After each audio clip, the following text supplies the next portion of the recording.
যেই আশঙ্কাটা থেকে আসলে স্বাক্ষরটা করি নাই, সেই আশঙ্কা গতকালকে আসলে প্রমাণিত হয়েছে। আমাদের সাথে যখন কমিশনের বৈঠক হয়েছে, কমিশনের বৈঠকে কমিশন আমাদের সাথে ইতিবাচকভাবেই যখন কথা বলেছে, তারা বলেছে যে পরবর্তী পার্লামেন্টে এই জুলাই সনদ বাস্তবায়ন করতে বাধ্য থাকবে।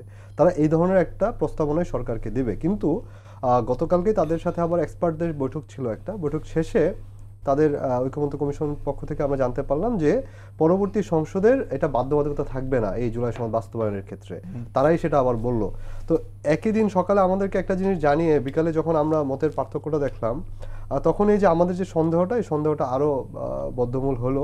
এবং আমরা আগেই যে বারবার আমাদেরকে টেক্সটটা দেখাতে বলছি, এবং টেক্সট না দেখে আসলে সনদে স্বাক্ষর করা না, আমাদের যে অবস্থানটা, স্বাক্ষর না করার অবস্থানটা, সেটা গতকালকে একেবারে প্রমাণিত হয়েছে। যদি এই জুলাই সনদ পরবর্তী সংসদ বাস্তবায়ন না করে এই জুলাই সনদটা, তাহলে আসলে এই সংস্কার বলেন বা এই যে এত বড় অভ্যুত্থানের ফলশ্রুতিতে আমরা আসলে কি পেলাম, এটাই আসলে আমাদের এখন প্রশ্ন। আপনারা যে আইনি ভিত্তিটা চাচ্ছেন সেটা কি সাংবিধানিক আদেশ জারির মাধ্যমে? সাংবিধানিক আদেশ না, আমরা বলেছি জুলাই সনদ বাস্তবায়ন আদেশ।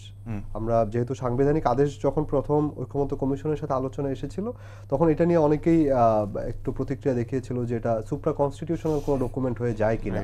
সেই জায়গা থেকে আমরা বলেছি ওকে, তাহলে নামটাই আমরা চেঞ্জ করে দিলাম, যে একেবারে স্পেসিফিক থাকবে জুলাই সনদ বাস্তবায়ন আদেশ। সেটা তো সাংবিধানিক আদেশের মতোই না, সেটা সাংবিধানিক আদেশ হবে না, সেটা সাংবিধানিক আদেশ হবে না।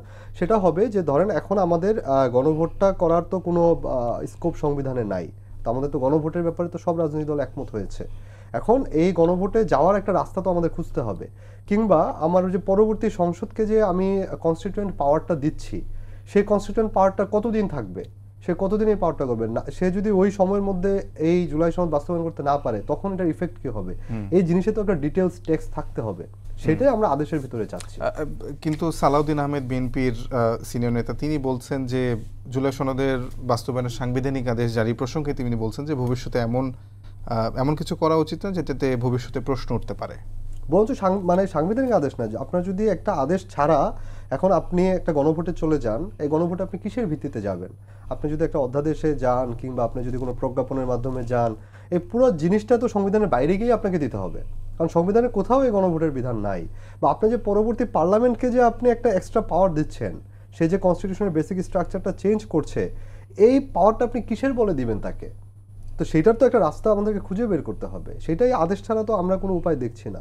যদি সালাউদ্দিন ভাই কোনো উপায় আমাদেরকে দেন, সেটা দিতে পারেন, কিন্তু সেখানে আমার তো যেতে হলে এই যে পুরো প্রক্রিয়াটা বাস্তবায়নের ক্ষেত্রে, যেখানে আমরা মোটামুটি তো এগ্রি করেছিলাম কিন্তু ঐকমত্য কমিশনে, যে একটা আদেশের পরে গণভোট হবে। গণভোটের টাইমিং নিয়ে অনেকের মধ্যে মত পার্থক্য আছে।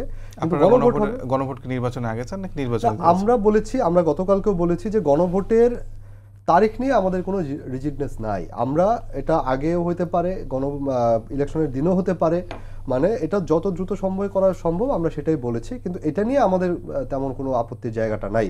আমাদের মূল জায়গাটা হচ্ছে জুলাই সনদ বাস্তবায়ন আদেশের ক্ষেত্রে, যেখানে স্পষ্ট থাকতে হবে পুরো রোডম্যাপটা, যে জুলাই সনদের আপনার এই যে গণভোটে কি প্রশ্ন থাকবে, সে গণভোটের মধ্যে নোট অফ ডিসেন্টের যেহেতু বিষয়গুলো আসছে, সেগুলো কিভাবে মীমাংসিত হবে, কিংবা পরবর্তী পার্লামেন্ট যেটা আমি বললাম তার যে কনস্টিটিউয়েন্ট পাওয়ারটা থাকবে, সেটা তো কোথাও লেখা থাকতে হবে।